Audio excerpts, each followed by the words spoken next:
I hope to see you guys on tour this fall. Classic Climb Tour, Atlanta, August 21st. DC, August 28th. Lots of great speakers, lots of great opportunities to build a brand that you love, like, trust, getting up every day, checking on. See you on tour.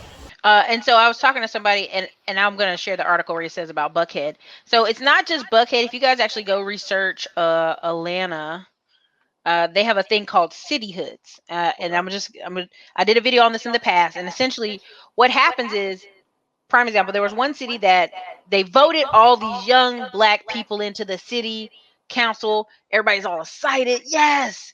And then the business side of town said, you know what? We're going to vote to separate ourselves from y'all. And we're going to become our own city. And they petitioned and they won. So, yeah, you got that city over there.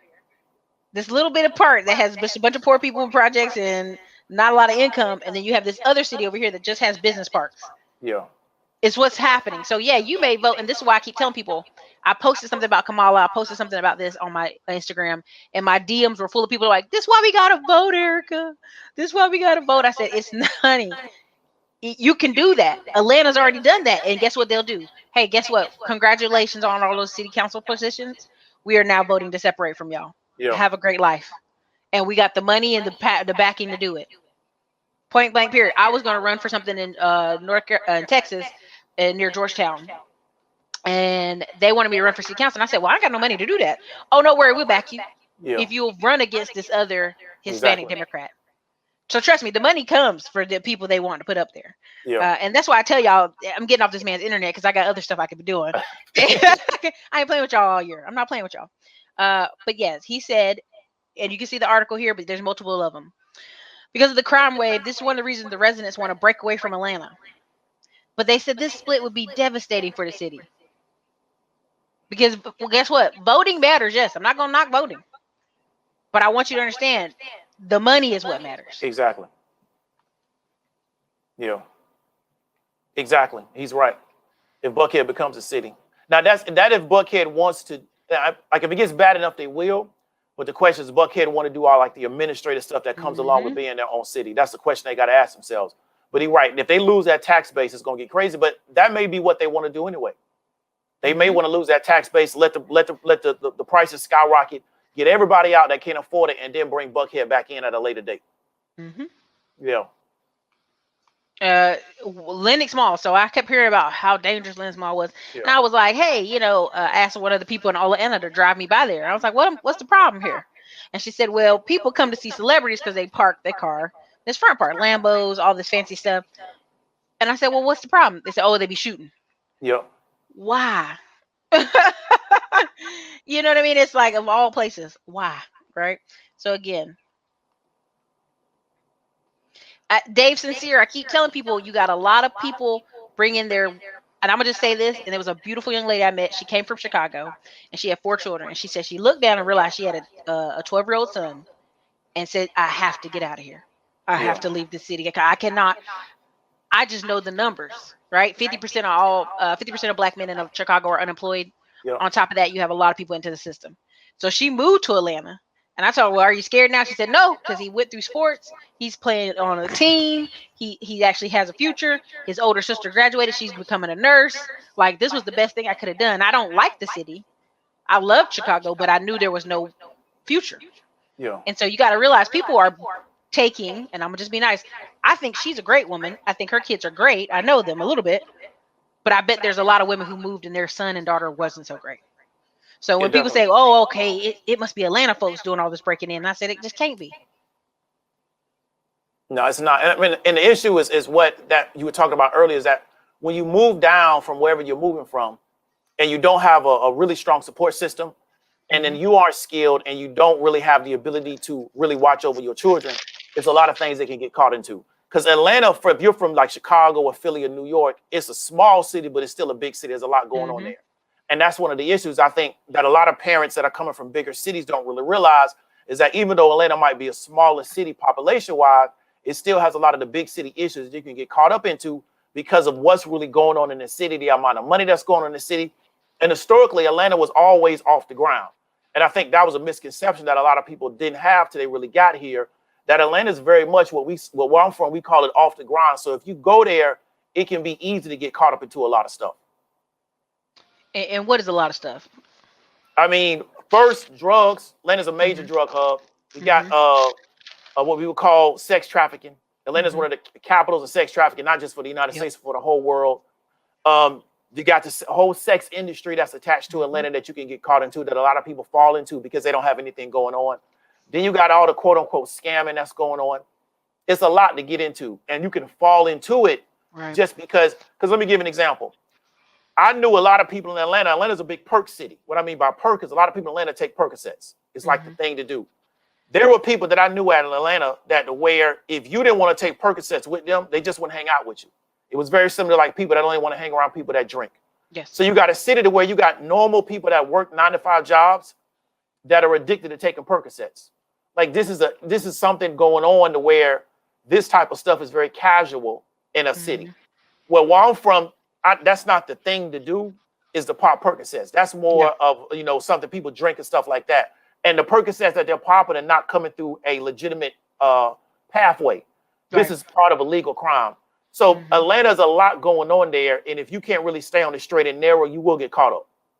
Yeah, and I just want people to understand that I'm doing this video because I not that I just feel it. I know this is a repeat pattern. This happened in DC. This happened in other cities. This is a wash, rinse, and repeat. And I'm not saying thank God for the pandemic, but I'm saying you better be thanking God for the pandemic that we holding back the probably about 10 million people that's gonna come from India.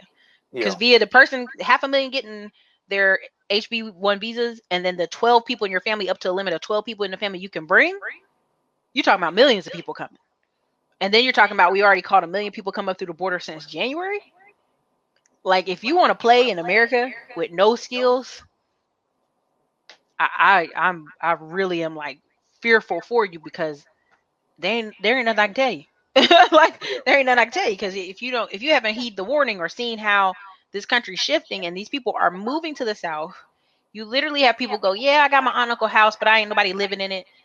There's even a young man I reached out and talked to on Facebook because his girlfriend, who has 2 kids and she's 35, oh, I inherited the house from my grandma, but I ain't checked on it in 3 years. I said, well, where is it at? It's about Atlanta, basically Vine City.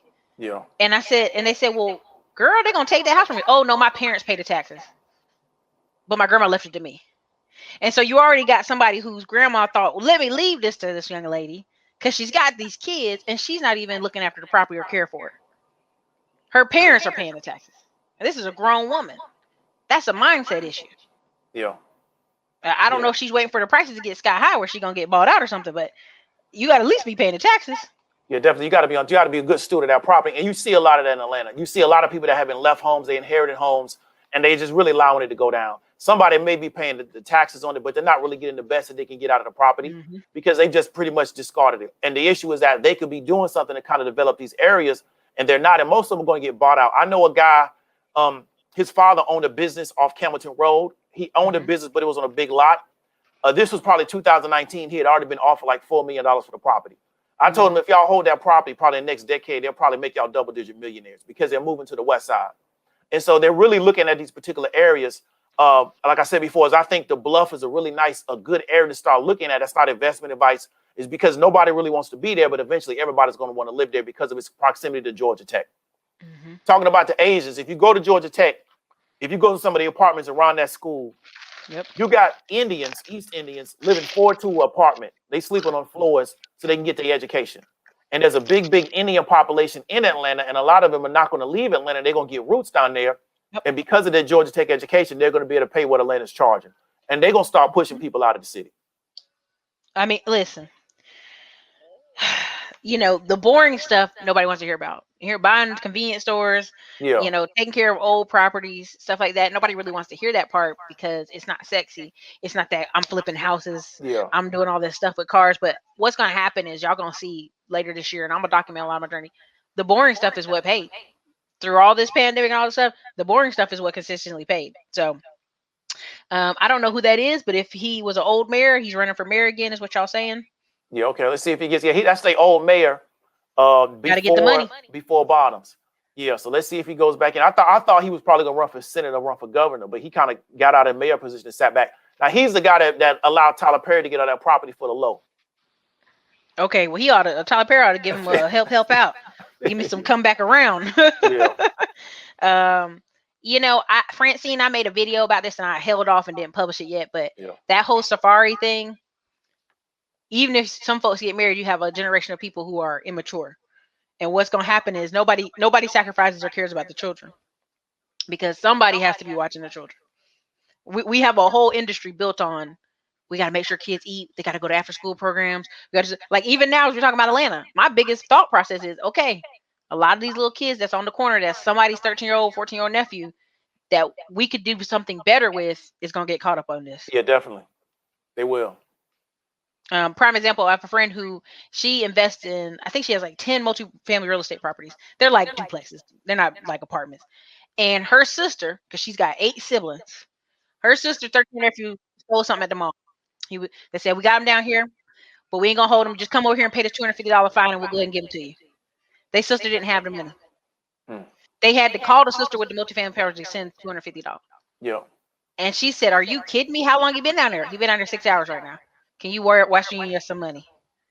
Even the cop was like, well, honey, we would have gave you a what do you call it? Appear in court? I forgot the word. But literally $250. That's what you're going to see. You're going to see massive young men getting caught up for small stuff. Even that boy that got locked up in New York was in jail for 3 years. It was over a backpack. Yeah, I remember that. And you saying over the course of 3 years, his family couldn't come up with some type of money? Yeah, that's terrible. His family couldn't come and get that dude out of prison all that time. But 3 years? That's one, like you talked about. It's a disregard for the child and a lack of economics. But you have people that, and you see this in Atlanta. If you drive through certain areas, and this is why I tell people all the time, is that I drive through areas just to see what's going on. And all I see is kids in the street. Yeah. It's no hustles out here anymore. It's just kids in the street. And they don't know what to do. And so they just start doing stupid stuff because it's just a bunch of kids, and especially a bunch of young males. And they just running around the street with no kind of supervision because nobody has decided to invest in them. That's because in reality, their parents probably should have never had children. But we can't have that conversation without it seen in derogatory. But the issue is that when you have these children and nobody invests in them and raise them, the community has to figure out how to deal with it. The burden gets spread around. Exactly. And what people with money do is they leave. They move themselves away from the problem. The people that don't have money have to deal with the problem. And then what the people with money decide, okay, we're not going to deal with this problem. We're just going to incarcerate y'all. And then what we'll do is we'll start this cycle all over again by 20 years. So once they get rid of all these people in Atlanta will probably have a good 20, 25-year run before they start this cycle all over again. Yep. Yeah. Yep. Downtown Durham is a classic. Anywhere within 3 miles of downtown is being redeveloped. It looked more and more like Charlotte. And the funny part is, you talked to somebody about Durham. Before I left, I think maybe 2009, 2010, you could get a duplex in Durham for like $25K. Okay. I'm talking about both sides. And people are like, oh, it's so dangerous. It's so bad. I remember coming home visiting, and my white friend, howdy doody, how you doing, buddy? Had a house in Durham, North Carolina. I said, what? I drove up to go see him, and I said, oh Lord, it's gone. Y'all out of here. It's a wrap when Howdy Doody get over here. He's a great guy. It just him and his dog just over there chilling in the neighborhood. I said, this is when you know gentrification is pop. Yep. You out of here. So yeah, but downtown Durham used to be Black Wall Street before they cut the road between it. So yeah, I mean it had a lot of black businesses gone. Yes, Tyler Perry. Yes, and I think, and that's North Carolina's fault because we got rid of our incentive, and Georgia said, no problem, we'll pick it up. And now you got Tyler Perry, and it's just North Carolina could never get it back. Stop it, Adrian. Yeah. Spirit of tricking. Now, it says, and low-income folks will get thrown into cheap housing. It will get tore up after 20, 30 years. The cycle will repeat itself. Yep. And what they did in Atlanta back in the 90s when they got rid of their projects, they gave all those people Section 8 vouchers, and they moved down to like Riverdale, also to Jonesboro. You know what I'm saying? And so that's the issue. And that's why you go to Riverdale and Jonesboro. It's so sketchy down there because everybody that was living in the projects in Atlanta, they moved down there and they just kept that stuff going. Yep. So this person said, I've seen a lot of gentrification happening in working class areas. Gwinnett. Y'all keep saying Gwinnett. I don't know where it is, but I believe I know Gwinnett is. Yeah, I used to work out in Gwinnett. Yeah, I know what that's North Cross is insane. They created an entire cottage village with homes selling for $380. Now I'm gonna tell you this story from Atlanta. I remember, I'm trying to think of who was all with me when it happened. They had, this is right after the crash, 2009. This guy was building a whole row of townhouses, brand new. And and they were selling them for $50K a pop. Mhm. I went back and looked those places up. I think they selling now for $400,000. Yeah. Even though they older, all these years later. Yep. And so I just thought the builder ran out of money, and the bank was like, "Yo, we liquidating him out. You get a brand new one for $50K, first come, first serve." And I was like, "Oh man, I'm gonna move to Atlanta." Everybody's like, "Don't move down there, don't move down there, girl." And so at the end of the day, there were opportunities in the last crash. Yeah, definitely. And I mean, I seen when I was there, and I was talking to a lady on my page. I was talking about how making $100,000 is not really a lot of money in Atlanta. I saw townhomes off Atlanta Avenue, north of 285. Most of them, this is probably 2017, 2018, was going for $500,000. If people that are watching this know what a Ponce City Market is, there was townhomes over there by the Ponce City Market, really, really tight row townhomes, going for $800,000 all day. They was getting it. And so what you're seeing is that the property values actually inside the perimeter, or right outside the perimeter, is so high, but they're actually able to drive the sales of those properties. So they just keep moving the price up. And so the demand on that is so crazy, is just then it shifts out to the outlying areas. So you got to go all the way almost out to Cartersville now to get anything at a decent price. They said they're doing this in Augusta too. Now here's what really hit me, Dave. When I did a video a couple years ago where people really be like, "Oh yeah, we Black Power Atlanta," and it showed that a white supremacist group owned 20 houses in this one area. Yeah. And even the news went out there and talked to the people in the house, and they're like, "Oh, that's a shame. That's so sad." It was older Black people. I want to go, baby, you should be like, "How can I pack my bags and leave?" Yeah. Because I can't sleep at night knowing every time I pay my 800, 900, $1,000, it's going to this guy. Yeah. It's the craziest thing. Y'all hit the like button. Thank you. There's over 360 people here. Yeah, we got to get some new skills. Yeah, we got to get some new skills. And for $70 million, I feel like Keisha Bottoms could pick a combination of stuff that would have been not as negative as her saying, "We're going to get a bunch of cameras to scan y'all license plates. We're going to get a bunch of police on the road, and that's what we're going to do." Yeah, but that see, they got to justify those prices they're getting ready to roll out, because so what they do is they let it get real bad. They let everybody leave that don't want to deal with it, and now they got to start justifying those prices. And I feel bad for the people that are renting inside some of these areas, because they're going to jack their rent up sky high.